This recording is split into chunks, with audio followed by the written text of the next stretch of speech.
and we should be entering another dimension after damn near 24 hours in a smoker. And this is a woolly mammoth piece of meat. Let's get a little brisket updraft.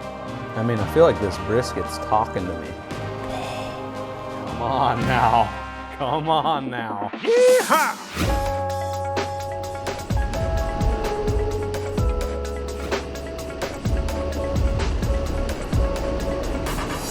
All right, welcome to Kitchen Captain. I'm Ian Walsh, and this evening we have a brand new Traeger Ironwood 885, and what better way to break it in than with the sheriff of all barbecue, the brisket.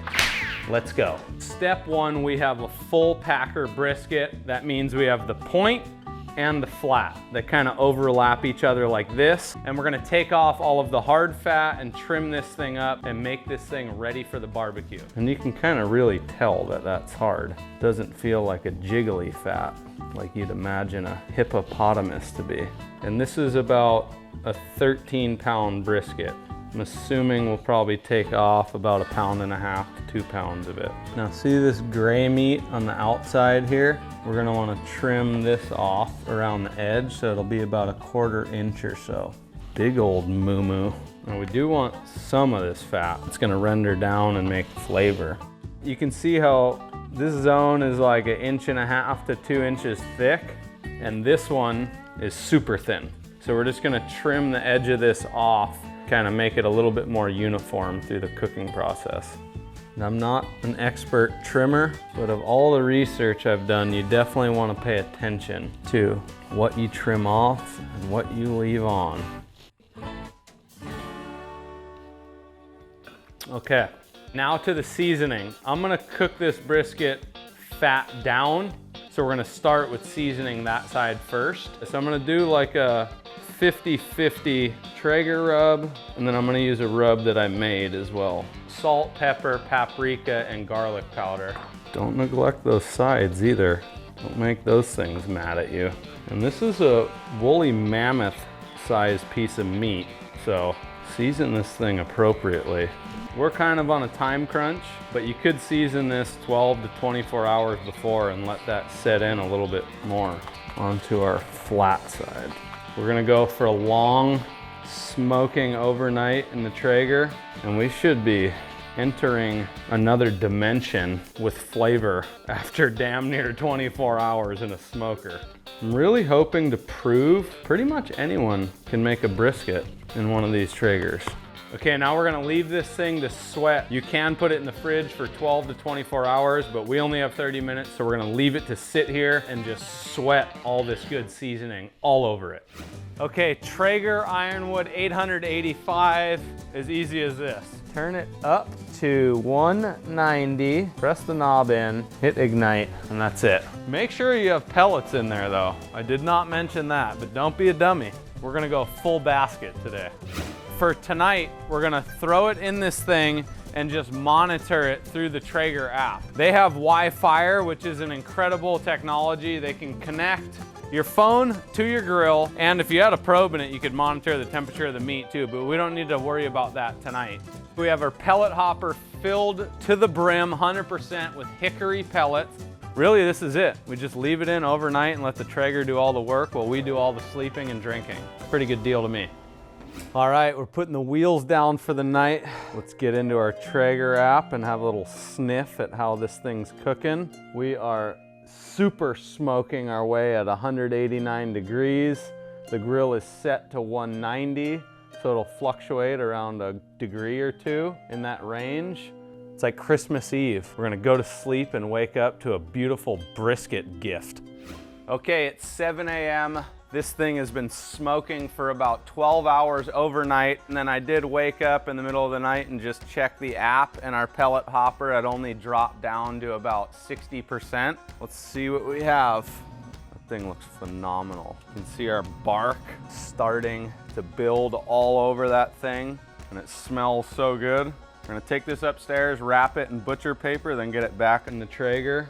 This thing is making my entire house smell so good. This is 18-inch butcher paper, and we want to wrap this thing tight.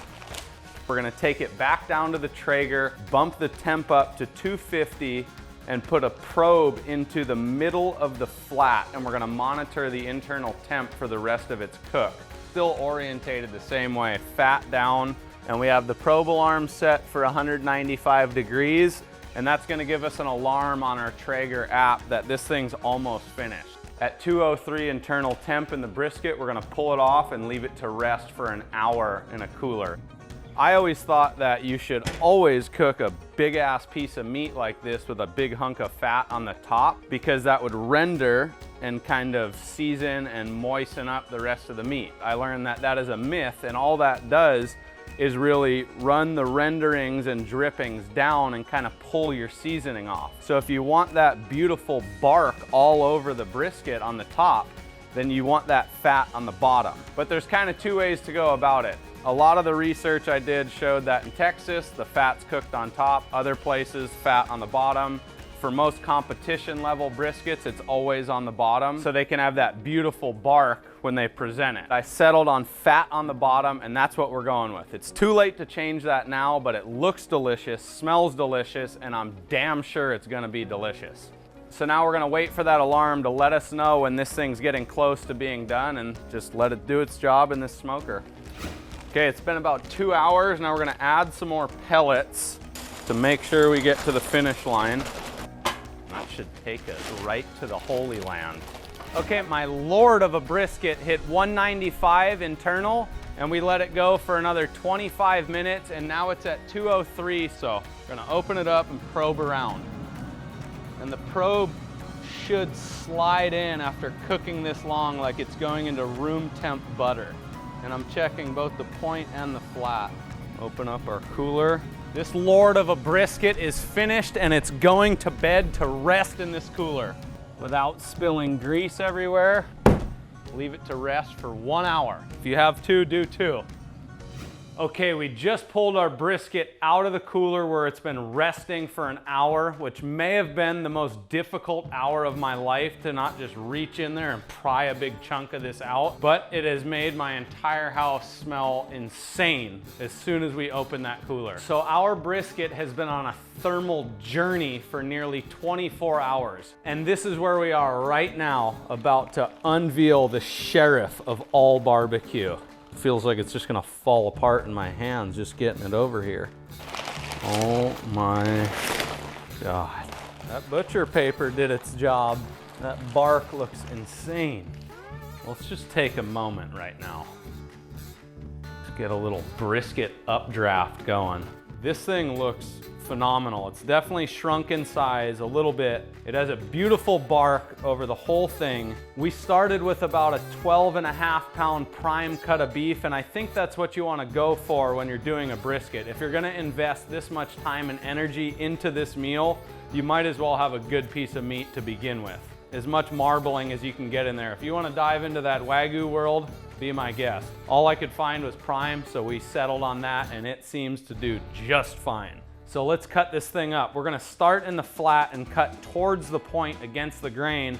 And then once we get to the point, we'll actually change the direction of how we're cutting this. Wow, beautiful smoke ring. This might be the most tender piece of meat I've ever cut into. If you're gonna smoke something on a Traeger for nearly 24 hours, one would hope that it is up there with the most tender piece of meats you're ever cutting into. So the flat is the leaner side of the brisket. As we get into the point, which is kind of where I want to start to party, just look at this thing. Now we're going to take our point end and cut against the grain this way. This side's even more tender. This is ridiculous. So you can kind of see here just how tender that is. Make it clap. I mean, I feel like this brisket's talking to me. Let's just see. Ooh, slippery little fella. Let's really see how we're doing. Oh. Come on now. Come on now. Okay, I can't wait a second longer. Let's take our selection here. Give this a try.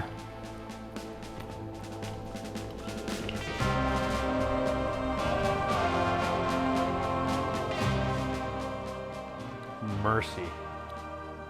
I might end up in a coma, but I may just have to put down this entire cutting board of meat. It's hard to even describe this. It's like the smoke has just penetrated coast to coast. Is just incredible flavor. Zero sauce needed, really. You can kind of just knock this out on the weekend or in the middle of the week with that WiFire technology that syncs to your Traeger app. You just monitor the temperature while you're out doing whatever the hell you have to do. If the brisket's getting close to being done, you can lower the temp down to just keeping it warm until you get home and then fire it up to 250 to bring it to its final temperature. Absolute game changer. I honestly don't know if I've ever grilled anything as good as this. Okay, I know I said no sauce needed, but this sauce is pretty damn good with the old brisket. Oh my word.